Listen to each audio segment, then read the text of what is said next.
नमस्कार, आप देख रहे हैं न्यू दिल्ली पोस्ट। आपके साथ मैं हूं अभिषेक। पहले नोएडा का सेक्टर 150, जहां एक 27 साल के युवक ने अपनी जान गंवा दी, और अब दिल्ली के जनकपुरी में भी एक युवक को अपनी जान गंवानी पड़ी। मामला कुछ एक जैसा ही लगता है, लेकिन सबसे बड़ा सवाल यही है कि आखिर हम सबक कब सीखें।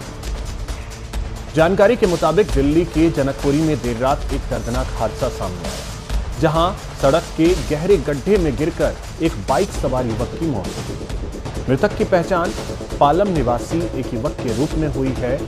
हादसा उस समय हुआ जब युवक अंधेरे में सड़क पर बने गहरे गड्ढे को देख नहीं पाया और उसी में जा गिरा। सबसे हैरान करने वाली बात यह है कि परिजन युवक के लापता होने के बाद पूरी रात दर्जन भर थानों के चक्कर लगाते रहे, लेकिन किसी भी थाने से स्पष्ट जानकारी नहीं दी। सुबह करीब 7 बजे पुलिस को फोन आया, जिसमें परिजनों को बताया गया कि युवक का शव मिल गया है। जानकारी के मुताबिक जिस स्थान पर हादसा हुआ वहां दिल्ली जल बोर्ड का काम चल रहा था और सड़क पर गहरा गड्ढा खोदा गया था। स्थानीय लोगों ने आरोप लगाया कि गड्ढे को कवर तक नहीं किया गया था, कोई चेतावनी बोर्ड या बैरिकेड नहीं लगाया गया। रात में सड़क बेहद अंधेरी थी। हादसे के बाद युवक कई घंटों तक वहीं फंसा रहा। राहगीरों ने सुबह उसके शव को देखा और पुलिस को इसकी सूचना दी, जिसके बाद मौके पर पहुंचकर जांच शुरू की गई।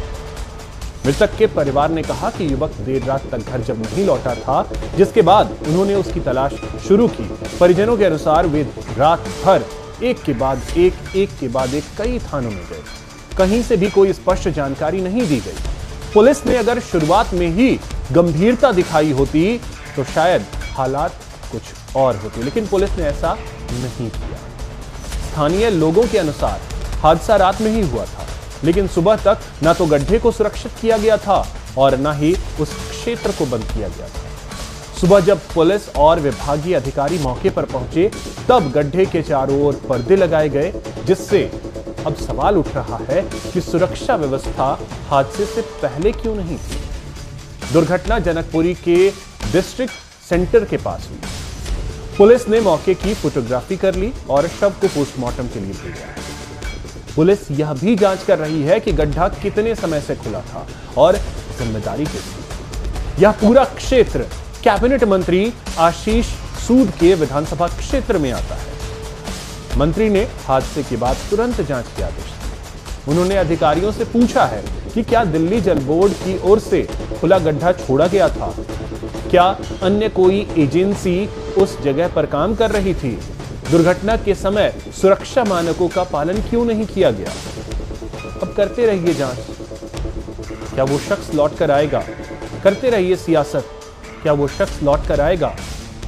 गलतियों से हमने सीखा क्या? शायद कुछ भी नहीं। कुछ ही दिन पहले नोएडा में युवराज की मौत हुई। ज्यादा समय उसे बीता भी नहीं है, लेकिन यह सिस्टम जिसने अपनी आंख, नाक, कान सब मानो बंद कर लिया। ऐसे में दिल्ली, एनसीआर, इन जगहों पर रहना कितना सुरक्षित है? खुद सोचिएगा और कमेंट के जरिए बताइएगा। हमारे चैनल को सब्सक्राइब कीजिए, वीडियो को शेयर कीजिए, लाइक कीजिए। जय हिंद, जय भारत।